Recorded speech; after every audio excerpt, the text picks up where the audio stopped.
Hello Internet, my name is Zephyr. A couple of months ago, I made a tier list ranking the most annoying to the least annoying GTA NPCs. But now it's time I cover the flip side, because now I'm going to be ranking the best and most useful GTA NPCs. So without further ado, we are starting to list off strong because we have our humble assistant, the CEO Office Assistant. Now some of you are going to disagree, but there is a reason why I ranked the Office Assistant in B tier, and that is because when you really boil it down, the assistant doesn't really offer you that many services unless you actually go to the office itself, which kind of takes away from the convenience of it all. Only really having just two useful features when you call them, that being the ability to request your car from the impound lot and a helicopter pickup. Everything else, you would have to go to the actual office for. Another thing that hurt the assistant's score, depending on which gender you selected, if you selected the female assistant, then she will never shut up about her stupid MDAs and will use every opportunity to remind you about them. Next up is a GTA 4 fan favorite returning in 5, Brucey Kibitz, or Kibots, however you pronounce his last name. Unsurprisingly, Brucey does not rank that high. The only reason I put him in C tier is because he contacts you to sell you Bull Shark Testosterone, a power-up that you could get in GTA Online that makes you very resistant to damage. And really, that is his only saving grace, because he really doesn't appear in GTA 5 at all. He only really appears in the casino missions, which are very easily skippable because not everybody wants to shell out for the casino penthouse. Next up on the list is one of the most important NPCs who you never really interact with in person. It is Johnny on the Spot, aka your mechanic. Now you would think, because of how important he is and how chill he is, he would be an instant S tier. However, all of the OG players will tell you that he is anything but. That's because he used to physically deliver your cars in person, and because of this, he would constantly bug out and have you chase him across the entire map just so you can finally get your car. And other times, he will just straight up destroy your car or just not deliver it at all. So that is why Johnny on the Spot, aka your mechanic, is not an S tier. Paige Harris. I don't really have a whole lot to say about her because it feels like we don't interact with her that much, but every time we do, she always comes in handy. Which is why I am putting her in B tier right next to the assistant. Because Paige gives you the ability to buy the Terabyte, which is one of the most useful vehicles in the entire game, and along with it, she also gives you some side work to do, which is pretty fun and pays well as appearing as a selectable hacker for the Diamond Casino heist, which will buy you a good amount of time in the vault. So a little bit of a spoiler, but everyone in the contract is going to be ranking pretty high, and Amani is no exception. I'm putting Amani right next to the mechanic in A tier because she has some pretty awesome abilities and services, such as the ability to ghost your organization on a very large portion of the map, but the real reason why she's ranking so high is the ability to put Amani tech on your personal vehicles. This will allow you to put armor on your vehicles, but most importantly, it'll allow you to put the missile lock-on jammer, so tryhards cannot lock onto your vehicle and have to actually use their skill.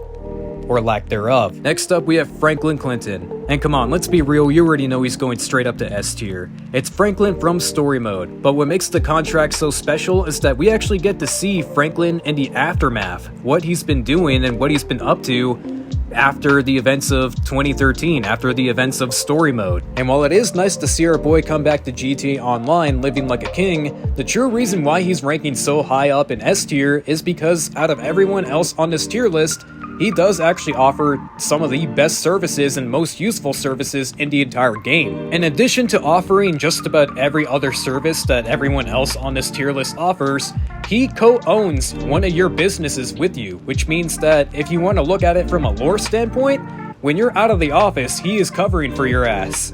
He is the reason you get access to the Dr. Dre missions in the first place. You could play as him in the Franklin and Lamar missions after you complete everything. You could pet shop, you could hang out with him personally, and on top of all of that, despite them getting nerfed so often, his payphone hit missions are not only some of the most fun content you could have in the game, but they're still very high paying. But of course, we can't talk about the contract without talking about the man himself, Dr. freaking Dre.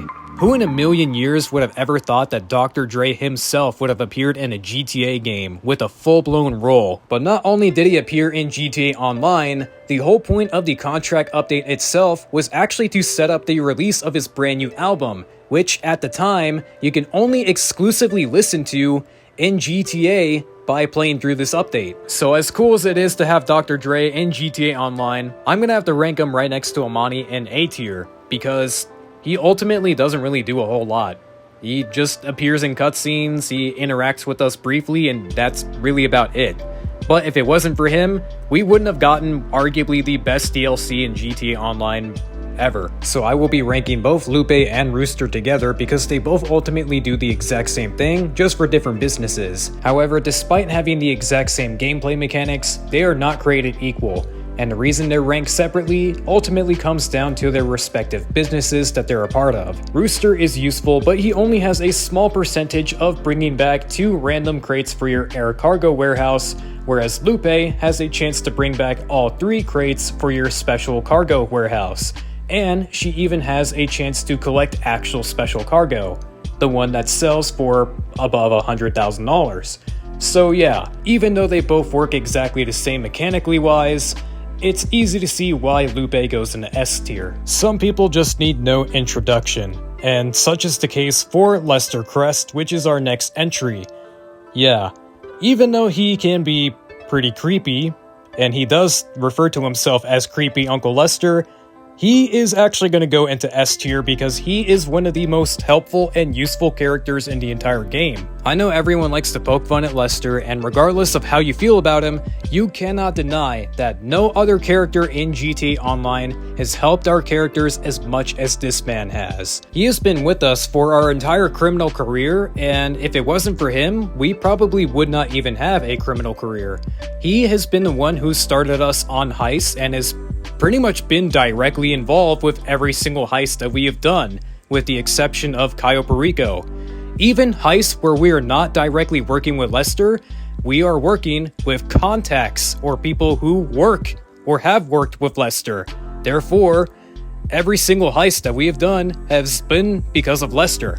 But going from a goat to someone who I'm pretty indifferent about, we're going to be talking about Gerald, and I really don't have much to say about Gerald. He's chill, I suppose. His contact missions are decent ways of making money, especially back then for lower levels. There's still pretty good ways of making money for lower levels, so that's why I'm putting him in C tier right next to Brucey. Next up is probably the most neutral character out of this whole list, and I don't really know why I even included him in the first place, but it's your yacht captain. I have literally nothing to say about the yacht captain. Yeah, he's your guy if you need service for your yacht. If you want to move your yacht, just pay him and he'll move it for you. Yeah, the yacht captain. He's gonna be ranking D tier. Next up is the character the internet is weirdly horny for. It's Agatha Baker. And I'm gonna be brutally honest, you're gonna hate me for this, but I'm gonna rank her right next to the captain in D tier because she is useless. All she is good for is giving you mediocre missions that just suck. Okay, so just hear me out on this one, because I am counting all of them and they are going right next to Agatha Baker in D tier just because they have a very specific use. If you know, you know. If you don't know, you don't. But anyway, let's just agree and move on. Nervous Ron. Another story mode character who comes back for online, and you do also co-own the air freight business with him. The only reason he's ranked so low is because he is kind of annoying, and I do think I ranked him in my annoying tier list video as well, but the reason why he ranks so low is because he says some really weird and out-of-pocket stuff, so yeah, Nervous Ron, he goes in C tier. Next up we got my boy Vincent, and the only reason he ranks so high is because he's honestly just a homie. He's a really chill dude who's been done dirty countless times, which is why it's really refreshing when he finally gets his payback. So that's why I'm gonna put him in A tier, and I'm gonna be a little ballsy because I'm gonna put him above Dr. Dre. Because Vincent gives you access to the police work. So if you're someone who likes role-playing as a cop, you could do it thanks to Vincent. And finally, saving the best for last, you knew he had to be on here at some point. Of course, it's Pavel. What can I say about Pavel other than he's the GOAT?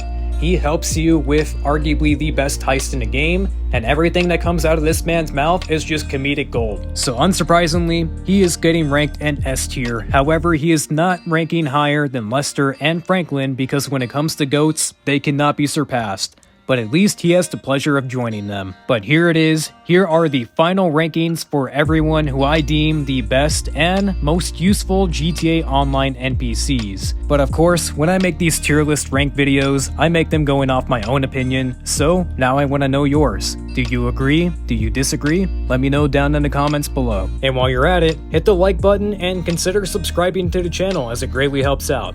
And as always, thank you for watching.